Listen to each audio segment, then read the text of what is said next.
Awesome. All right. So I gotta tell you guys before I kind of launch into my demonstration of this. So when I started in Tupperware, there were two pieces of Tupperware that my husband was like, "Oh my God, that's amazing!" Like, and he would stop anybody that came in the house. He's like, "You got to see this," and the hamburger press was one of them, right? He would like people always like, "You got to check this out," and he would show them, and it always made me laugh. It was the hamburger press and the chopper, of course. I mean, the chopper. Guys like the chopper because it's like a lawnmower, right? All right, so I was excited when Pam was like, we really need like a good demonstration for some of our summer products. And I was like, I would love to demonstrate the hamburger press. And I'm going to talk about our season and serve too, because both of these, to me, they kind of go hand in hand for the summer. So I thought, yeah, I a lot of times will demonstrate the two of them together.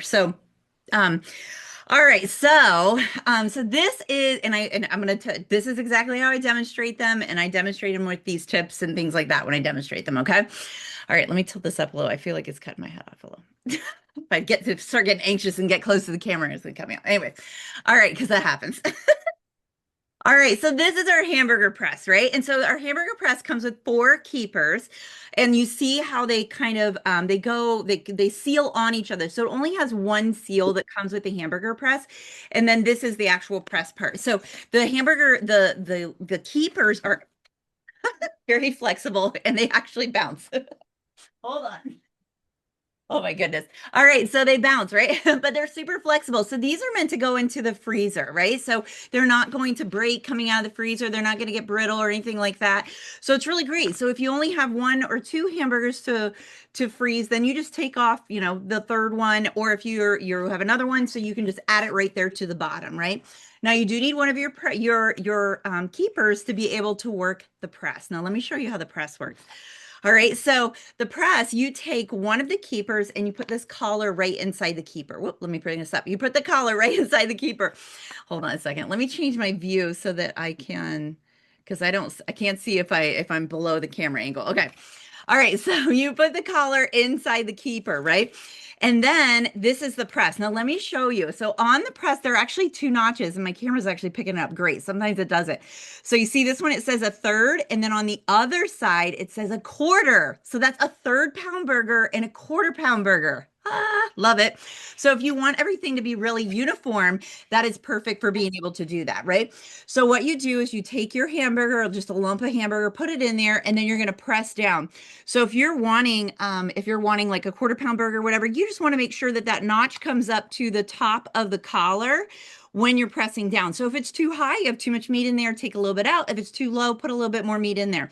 So once you have your meat in there, you're just going to press and twist, and then you pull it out, and then you have your burger in there, right? So you can take this right out, and then you have your burger. All right, let me tilt this down now. All right, so then you have your burger in there. So if you're getting ready to just grill these up, or if you're doing them in bulk and you don't have as many keepers as you're going to use them for bulk, then go ahead, turn this over, and usually you just kind of go like this, and it'll just fall right out onto the counter. Now, are you ready for the tips? Okay, so here are my tips. All right. So in a former life, I worked in a burger joint. I don't talk about that often. We talk about my coffee shop, but we don't talk about the burger joint. So, fresh out of college, I worked in a burger joint, right? And so, did you know that the best meat to use for burgers is that 80/20 meat, right? You want fat. You want fat in your burgers. That's what makes them nice and juicy, all right? So don't be afraid of the fat. This is where you want it, okay? Now, if you are buying hamburger and maybe the hamburger that you have and the ones that you always gravitate to is like, what, 93/7 or something like that, right? Or even if it's a 90/10 and you want to add some more fat to it, you can take frozen butter and just grate it and mix that in with your hamburger mix, and it's going to help bring that fat level up. So you're going to have a nice and juicy burger. Now, what happens, the reason why we don't want to do casseroles and even tacos or brown ground beef that's 80/20 is because it shrinks so much and there's so much grease, right? So what happens, the translation of that on the grill, right, is that your burgers, they shrink too, and then they ball up. Right? They start on the grill and they're like this thick, and then they ball up into like this big fat meatball looking burger. And a lot of times they're then like crispy on the outside and then they're like raw on the inside. Well, that's not gonna work, right? So here's what you do. So after you press that burger and then you take the collar off, right? Or actually, you can even just leave the collar on. But after you press the burger, take your thumb and you're going to make an indentation in the the middle of the burger. So what that's going to do is then when that meat goes to shrink, when it shrinks, it's going to fill in that sort of indentation that you put in there, right? So it's going to fill in that indentation. So instead of it balling up, it's going to fill in the hole, right? And then you're going to be able to, it's going to maintain that sort of that thick consistency, right? So that's amazing. I wish we would have known that tip growing up because let me tell you, we had some meaty meatball burgers that were raw on the inside and burn on the outside. I mean, God love my dad, but it was bad. All right, so we would have done really well with that tip. All right, so so that's one of the biggest things. Now, another thing, now when it comes to grilling burgers, and I'm talking about a grill, not a Blackstone, that's totally different thing. I do have tips for that too, but we're talking about a grill right now, right? So when it comes to grilling burgers, you only flip them once. You only flip them once. All right. So when you put your burger onto the grill, when all the juices come to the top, that's when you flip it. And then just leave it alone. Don't let anybody ever press your burger, right? I know it's really fun. It makes this big fun sizzle sound, and sometimes the flames flare up. That's really exciting, but you put all that all the wonderful juiciness that you tried to create there is going down into the coals instead of into your belly. Okay. So don't smash the burgers on a grill. Okay. So you flip it once and then just take it off when it's to your liking, right? So when it is, if you like it medium, take it off when it's medium. If you like it well, take it off when it's well, all right? But you only flip it once and you flip it right when those juices rise to the top, then flip it over, all right? So those are my burger tips, all right? Now, also, so this works for hamburgers, but it works for all different types of patties, right? So you can use chicken burgers, turkey burgers, you can do black bean burgers. Actually, it's really great for meat alternative burgers, or even like crab cakes and stuff, right? Because a lot of times the problem with burgers and things like that is they fall apart, right? But this compacts it, right? So it compacts it really good, packs it in there. So whether you're doing black bean and maybe the recipe you have has like sweet potatoes and things like that, right, in it.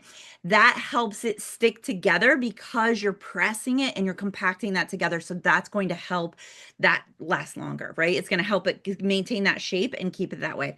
Now, so when I make burgers and I make them in bulk, a lot of times because you can get there's a butcher anywhere near you, like even if like a type of butcher that's like out in the country, right, that is surrounded by fields, that's the best kind, right? Because they have really great quality meat, and a lot of times the prices are pretty similar to the grocery store, sometimes even better, right? And so when you buy your meat in bulk from a place like that and you want to press a whole bunch of burgers, that's when you can use this, right? So even if you only have four, okay, even if you only have four keepers or eight keepers, you can still buy in bulk, save a ton of money, right? Save a ton of money doing that.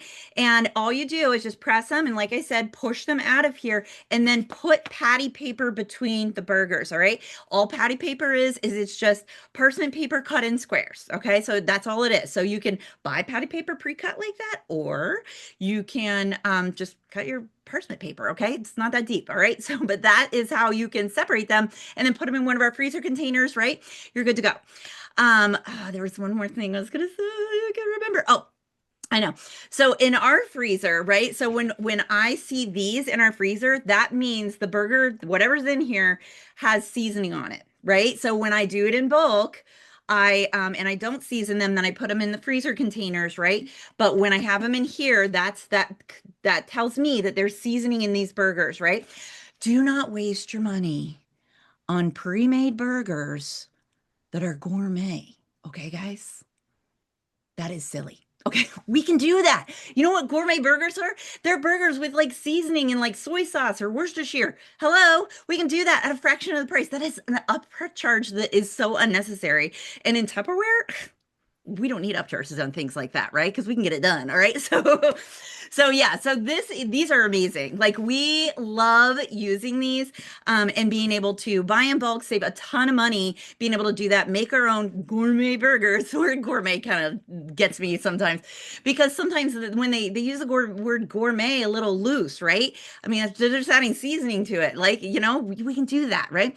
All right. So, and then that could be like your burgers, right? That's the Lewis House burgers. Everybody wants to come here because of our secret seasoning. It's really like barbecue sauce. They don't know that. No, I don't know. You know what I mean?